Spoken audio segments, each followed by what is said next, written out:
Bismillahirrahmanirrahim.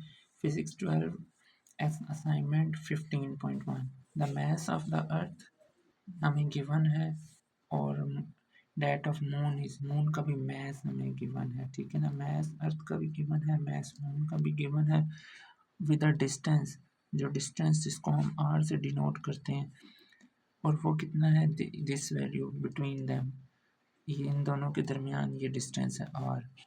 हमने क्या calculate करना है, force exerted by earth on moon, यानी फोर्स ऑफ ग्रेविटी फाइंड करनी है। तो given data mess of the अर्थ को एम ई लिख सकते हैं, गिवन है। मैस ऑफ द मून को एम लिख सकते हैं, ये गिवन है। और डिस्टेंस इन दोनों के दरमियान जिसे आर से डिनोट किया जाता है वो भी हमें गिवन है। अब एक बात कि डिस्टेंस किलोमीटर में है तो इसे हम मीटर में कन्वर्ट करेंगे, क्योंकि डिस्टेंस को हम नॉर्मली मीटर में ही कन्वर्ट करते हैं। और दूसरा इसमें ये है कि ये जो हम न्यूटन्स लॉ ऑफ ग्रेविटेशन को यूज़ करें तो उसमें कैपिटल जी आता है, और जो कैपिटल जी की वैल्यू फिक्स्ड होती है ग्रेविटेशनल कांस्टेंट की, उसमें मीटर का जिक्र हो रहा होता है। अब मीटर में आधा सवाल और आधा सवाल किलोमीटर में तो नहीं कर सकते, तो सारे सवाल को मीटर में कन्वर्ट करने के लिए इसको भी हम मीटर में कन्वर्ट कर देंगे। हमने फोर्स फाइंड करनी है, जो कि यहाँ फोर्स ऑफ ग्रेविटी हो जाएगी। न्यूटन्स लॉ ऑफ ग्रेविटेशन का ये फार्मूला होता है F is equal to G m1 m2 over R square. m1 mass of the earth है, m2 mess of the moon है, जी की ग्रेविटेशनल कांस्टेंट की ये फिक्स वैल्यू होती है। अब वैल्यू सारी इसमें पुट करेंगे, इसे सॉल्व करेंगे।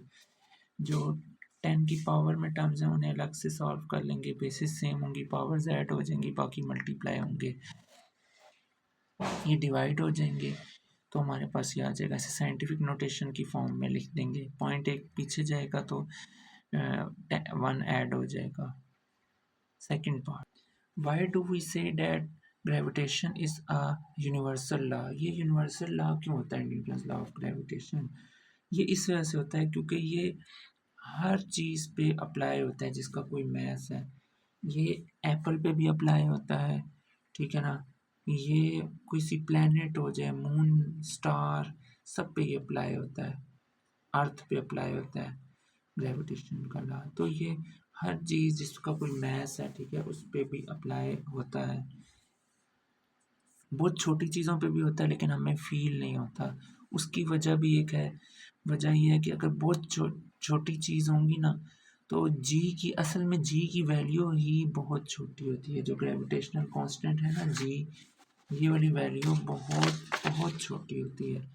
लेकिन 10 की -11 है, ये पॉइंट -11 टाइम्स पीछे जाएगा, सॉरी 11 टाइम्स तो बहुत छोटी वैल्यू होगी, तो किसी छोटे मैथ से मल्टीप्लाई होने से उसमें फ़र्क ही नहीं पड़ना, बहुत उसको बहुत छोटा कर देगी किसी चीज़ का मैथ, क्योंकि खुद छोटी है तो छोटे मैथ्स वाले को छोटा कर देगी। अब अर्थ का मैथ्स जो होता है ना, वो इसके मुकाबले में बहुत बड़ा होता है, इस वजह से अर्थ ये वैल्यू बड़ी हो जाती है ग्रेविटेशनल कांस्टेंट की। अच्छा, फिर दूसरी वजह ये यूनिवर्सल क्यों होता है, क्योंकि ये ऑपरेट होता है एवरीवेयर इन द यूनिवर्स, हर जगह पे होता है ये। ये ज़मीन पे भी होता है, ये मून पे, सोलर सिस्टम पे, सन पे, हर जगह पे होता है, ठीक है ना। हाइट पे, माउंट एवरेस्ट पे, तो इस वजह से ये यूनिवर्सल लॉ है। और तीसरी बात, इट फॉलोज कंसिस्टेंट रूल, इसका एक फिक्स्ड फार्मूला होता है, वही अप्लाई होता है। जी की एक फिक्स्ड वैल्यू होती है, वही हर जगह अप्लाई होती है।